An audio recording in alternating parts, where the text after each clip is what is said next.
Tekusobola kukola ojja vida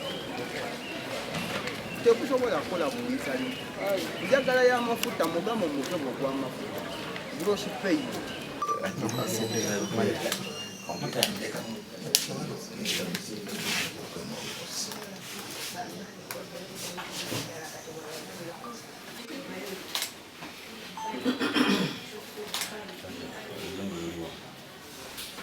other skills. We have cultural competitions here. Our, health workers must. It's not about life. It's not only about life in the hospital, life in the clinics, but we also allow students to participate in co-curricular activities. We participate in the cultural activities in St. Francis here. We also participate in the sports activities that is recommended by the Ministry of Education and Sports. So our students actively participate in this activity. A well-trained health professionals is needed to provide effective treatment. And we really take care of the training, we take care of the quality of the training, we are very sensitive of the teaching, and we are very sensitive of the resources that must be put in place to ensure effective treatment. So proper care is needed for proper treatment of the patients. Yasomako obeera wanjawulo okay okukuza ebyokulabirako maama yasinga okubeera n'omwana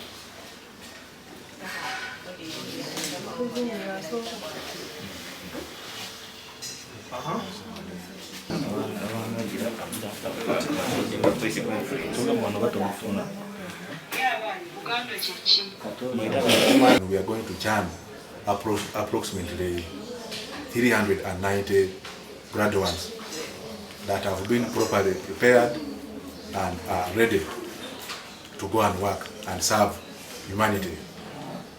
The theme for this graduation is strengthening healthcare delivery through training for betterment of humanity. Our professions, it is not just about training them for job. We are looking at training at professions that are going to take care of humanity. We understand that the job market outside there is very competitive. Therefore, we as St. Francis, we have tried to prepare these graduates for the competitive world. What makes us different? The first one is properly equipped skills laboratories. We have for every program, every school has a fully equipped skills laboratories with the right modules for training, with the right equipment, and properly stocked with the reagents. So this really makes our training very easy. I also have to add that in addition to training students in the skills laboratory, we also take students to the hospitals where they are exposed to real-world situations. So we have a partnership with the different hospitals in all parts of Uganda. Tororo, we have Bujiri, Iganga, Jinja, Kayunga. We go to as far as Kalisizo, Nakaseke, as far as Chiriandongo.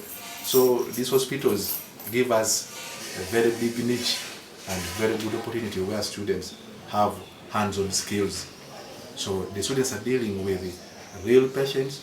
So this one means at the end of the day, they are qualifying when they have the right skills to handle the patient. So what is making our graduates different? We emphasize that the world where we're professionals with the well-versed latest medical techniques.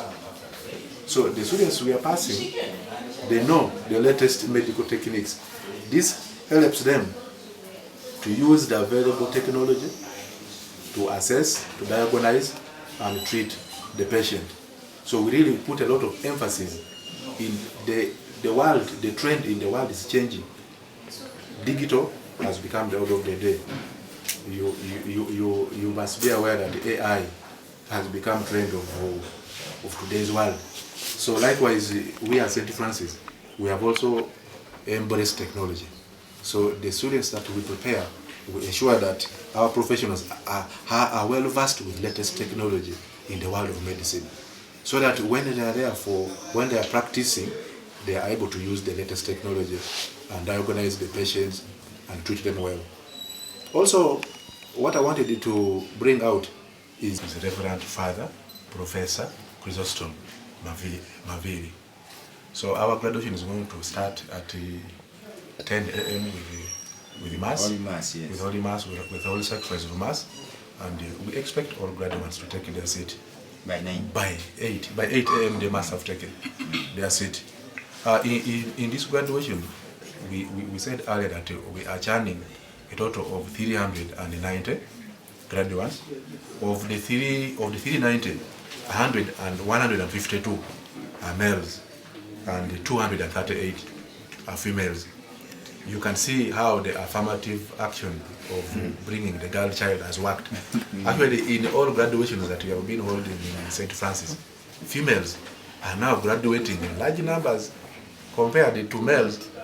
So for me, I was also urging, we also need to look at males. If we have achieved the affirmative action of having females in the health training, we have always been holding, females are always more than males. So I don't believe. Kati era agambye nti omulembe gwe tulimu baguyita gwa digital.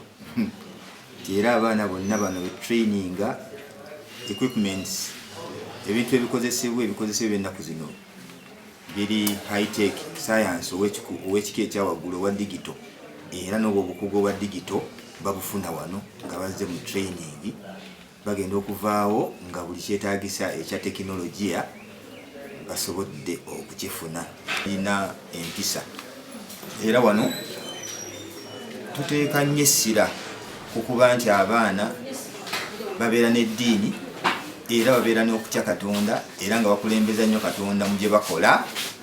Y'engeri yokka gye basobola okubeera ng'abasawo nga bakwata ku balwadde n'omutima ogwo okutegeera nti omulwadde aba yeetaaga okuyambibwa, era nga buli kye bakola bakiteeka mu kifaananyi ekyokuba nti Katonda yakulembera, yawa obulamu, nabo babeere nga balina ekiseera abalwadde. Empisa ffe nga wano St. Francis omwana tosobola kufuluma nga ku mulundi guno bali abaana 309. Kwaba abaana 309 kuliko abaana 152 nga baana ba bulenzi, kuliko abaana 237 nga baana ba buwala. N'agamba nti ekyaleeta mu Uganda tulina kye tuyita affirmative action, okubeera nga omwana w'obuwala naye asoosowazibwa mu byenjigiriza, era St. Francis ekikoze bulungi nnyo. Neera ku mulundi guno nga bw'ekiraba nti twagambye tulina amasomero 3 mulimu School of Nursing esingako abaana abangi abagenda okugraduating, era kyoba olaba nga tulina abaana abobuwala bangi nnyo bwe batyo mu bufunze bwati bwagamba. Era nga tukkiriza nti kyekisinga okubeera ensonga lwaki tubeera n'abaana ekisooka abatwegattako nga bangi, naye ate ekyenjawulo okubeera nga tubeera n'abaana ab'obuwala bwe tukuumira mu kusomera wano ate ne bamaliriza bulungi okusomera wano eno, era nga bakuguse bulungi mu masomo gaabwe ag'ebyobusawo. Ekisookera ddala mu bintu byaffe ebyenkizo bye tukkiririzaamu era bye tuteekako ennyo essira y'eddiini. Omwana waffe wano eno owa ku St. Francis tukakata nnyo ku ddiini ey'Obukatuliki, naye newankubadde nga nasoma ne bamalako. Ekyokubiri y'empisa, era eddiini etambula na mpisa. Abaana baffe wano eno balina empisa. kyova olaba nti neera kizibu nnyo okubeera nti omwana atweyunze kuwamu n'atandika okusoma naffe n'akoma mu kkubo n'atamalirizaako misomo gye oba koosi ye. Abaana baffe babeera n'empisa era tukikakatako nnyo mu kusoma, mu kwogeranga nabo mu career guidances tubeera nazo buli lusoma oba buli semester, okwogera nabo ng'abasomesa baabwe, okuleeta abantu abalala b'ebweru okwogerangako nabo. Ekino kitukuumidde nnyo abaana okubeera nga tusoma nabo era nga batwegattako nnyo mu bungi ddala n'obakumira wano. Abaana baffe wano eno tubatwalira ddala ng'abaana. Omuntu oba yandibadde awo n'agamba nti essomero lino